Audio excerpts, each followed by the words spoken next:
ମିଶା କୌଣସି ଏ ଅଶ୍ଳୀଳତା ନାହିଁ। ତାପରେ ଆମର ନବରଙ୍ଗପୁର ମୋର ଗୁରୁମାନଙ୍କୁ ସମସ୍ତଙ୍କୁ ମୁଁ ହାତ ଯୋଡ଼ି ଅନୁରୋଧ କରି କହୁଛି, ମୁଇଁ ଯଦି ଭୁଲ କରିଥିଲେ ମୋତେ କ୍ଷମା କରନ୍ତୁ। କିନ୍ତୁ ଏଇ ଭ୍ୟାନ୍ କଥା ଯେଉଁଟା ମୋତେ ନବରଙ୍ଗପୁର ଜିଲ୍ଲାରେ ଭ୍ୟାନ୍ କରିବାକୁ ଚାହୁଁଛନ୍ତି, ମୋର ଦୋଷ କ'ଣ, ମୋର ଭୁଲ କ'ଣ, ମୁଇଁ କାହିଁକି ମୁଇଁ ନବରଙ୍ଗପୁର ଜିଲ୍ଲାରେ ନାଚ ଶିଖି ପାରିବିନି? ମୋର କି ଭୁଲ କରିଛି? ମୁଇଁ ଭୁଲ ତ ମୁଇଁ କିଛି କରିନାହିଁ। କେଉଁ କାହାର ମୁଣ୍ଡ ମାରିକି ଖାଇ ନାହିଁ କି କୌଣସି ଲୋକଙ୍କର ଖାଇବା ଜିନିଷକୁ ମୁଇଁ ଛଡ଼ାଇକିରି ଖାଇ ନାହିଁ। କାହିଁକି ବିନା କାରଣରେ ମୋତେ କାହିଁକି ଭ୍ୟାନ୍ କରାଯିବ ନବରଙ୍ଗପୁର ଜିଲ୍ଲାରେ?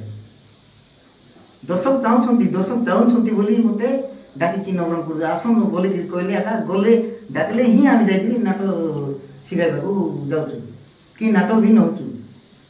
ଆଉ ଗୋଟେ କଥା ରହିଗଲା କ'ଣ, ଆମର ନବରଙ୍ଗପୁର ଜିଲ୍ଲାରେ ମୋର ଶିଷ୍ୟମାନେ ଅଛନ୍ତି 60 ଜଣ।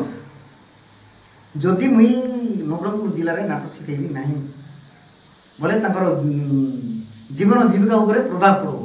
ଏଇ ନାଟ ମାଧ୍ୟମରେ ସେ କିଛିଟା ପଇସା ସେମାନେ ପାଉଛନ୍ତି। ଆଉ ତାଙ୍କର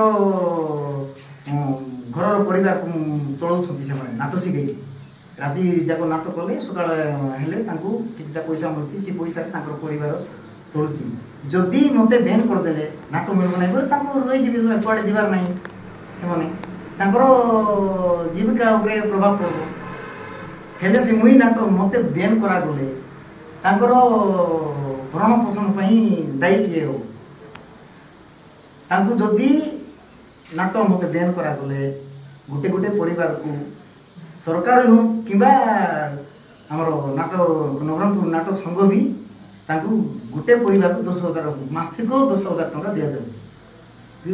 ସେ ଯେଉଁ ଆମର କୈଳାସ ଆଜ୍ଞା କହିଛନ୍ତି, ଯଦି ବ୍ୟାନ୍ କରାଯିବ ନବରଙ୍ଗପୁରରୁ ଆମର ତ ଶିଷ୍ୟମାନେ 60ଟା ଅଛନ୍ତି, 60ଟା ପରିବାରକୁ 10,000 ଟଙ୍କା ଲେଖା ଦିଆଯାଉ। ମୁଇଁ ବି ନାଟ ଶିଖେଇବି ନାହିଁ କି ପିଲାମାନେ ଶିଖେଇବି ନାହିଁ, ଅଲଗା କେଉଁ ଧନ୍ଦା ଦେଖିବି ଆଉ।